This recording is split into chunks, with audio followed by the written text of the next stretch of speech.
jealousy, and I feel like in any sibling situation there can be jealousy at times, because some siblings, you know, experience other things before you, even though you're the oldest, and I feel like that is definitely the situation with Megara and Psyche. But I feel the difference between me and Megara is that my conflicts were rooted of love, and I think that Megara's are mainly rooted from jealousy.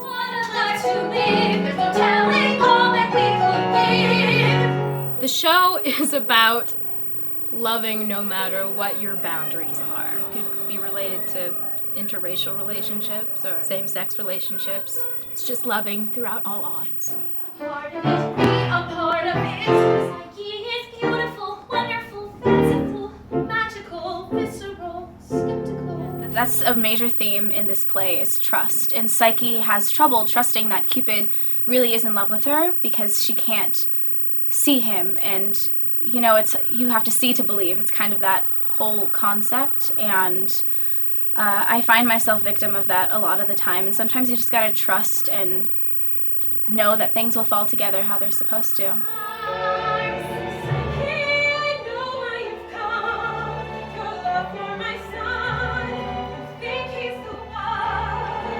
She's vain, but also kind of insecure, like the evil queen from Snow White, which is cool. We all know what happens, but then at the end, she still like has that insecurity and like fear of aging that I think everyone has, that I can definitely relate to. Love is quite an obvious theme, and then whether or not to believe stories. You know, it's kind of the big fish concept that is mentioned in the show.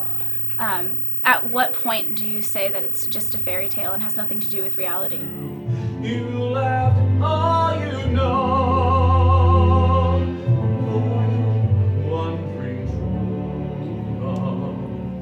Could I your true love? Now come to fruition with this beautiful musical, Gods and Mortals, based on the story of Cupid's Psyche and Cupid's mother, Venus. And thankfully we had a wonderful audience of about 60 people who gave us lots of critique and lots of, wow, it was great. And we can now take that critique and move forward and write something even more beautiful. I was only known as Miss Persephone. You came along. And in our show, Persephone is kind of like cabaret, funny, wacky person, and then the counterpart in the museum is Patricia. So as the musical is right now, there's a museum section in 1942, and there's all the like patrons of the museum, and then their counterparts are in the Greek myth. So Patricia is like a southern person with her hubby and asking lots of questions and being generally entertaining. And then when she comes Persephone, she's got a big giant personality. She rules the underworld. The short straw was drawn. Thus my life began as Zeus's pawn. Hades is kind of like Zeus's pawn down in the underworld, sort of overseeing things down there. He and his wife's Persephone are sort of the co-rulers down there, and she pretty much rules when she's there, and then, you know, they split the difference when, you know, he's there, he rules by himself and stuff like that. But they have a fun play between the two of them, and my connection to that sense is I love the mischief and the play behind love and relationships and life and stuff like that, in the regards that there's a sweetness to a power struggle, but not a seriousness to it, in the sense that you can have that kind of gentle play between two people who are interested in power, but then you see the connection between them, and I love that way that kind of went through in the makings of it too. Under our roof you've entered the world of dead, and the undead creepy walk away. My favorite part of the show is the part where I get to be ridiculous in a red corset and do a little cabaret number as the goddess of the underworld with my hubby Hades. It's the part in the show that's really light and fun, and I love that because generally everything's very like beautiful and grand and whatever, and then we come in and mess the place up and leave, which is the best. Well, what do you want? Only our soul! I'm just kidding. Paul has done an incredible job with the music, and honestly, to sit there, even with anything else not happening, it's still just a treat to the ears. But I think a lot of the ballads have just a sweet way of giving messages out. I love particularly the I Want You ballad that's done with Cupid and Psyche. I think it just has a very sweet melody line and just a really gorgeous way of communicating a very basic human desire of like wanting somebody and not necessarily being able to articulate as, you know, eloquently as like Shakespeare would. It's just the I want this, and there's something that's subtle and perfect about that, I think.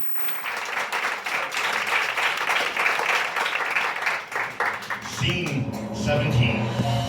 Mount Olympus.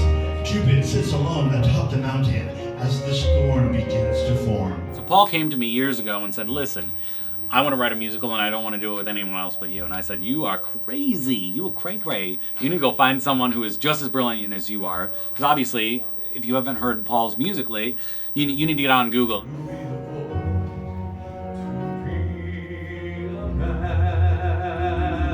His music, his composition is brilliant. And here's the thing. When it comes to writing a musical, no musical is going to be a success without great music. So yeah, it's about music, but I can throw in some, you know, some dialogue and some lyrics, but without great music, the whole thing gets flushed down the drain. When I met Todd and I found out he writes, sings, dances, acts, produces, like wow, what better person than to like try this first time venture out into musical theater? And so I don't know what I'm doing, but he helps to guide me in. Well, he knows what he's doing when it comes to music. Yeah, I know good music, so that's my input into this project.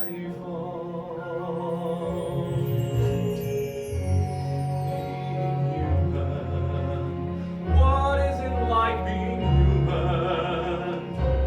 To be a boy, to be a man, to dream that love comes only once. The perseverance of love through difficult times.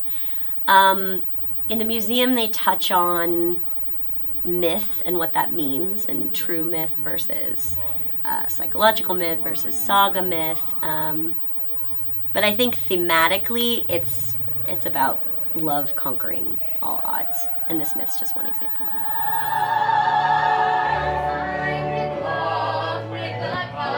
I'm connected to all of these characters. As the book writer and as the lyricist, I'm constantly putting myself in the place of those characters and how they're feeling in that moment. So I've always sat there and tried to sit with Paul and say, listen, this is how I'm feeling at this moment.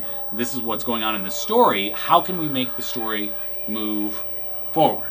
I didn't want to be stagnant with anything that we were doing in the show. So for me, I would become that character, whether it was Cupid or Psyche or Hades or Persephone. Right. So of all the 10 characters that we have in the show, I would step into that character based on where they were in the script, because I want to be true to the character and what they're feeling, but also tell a great story.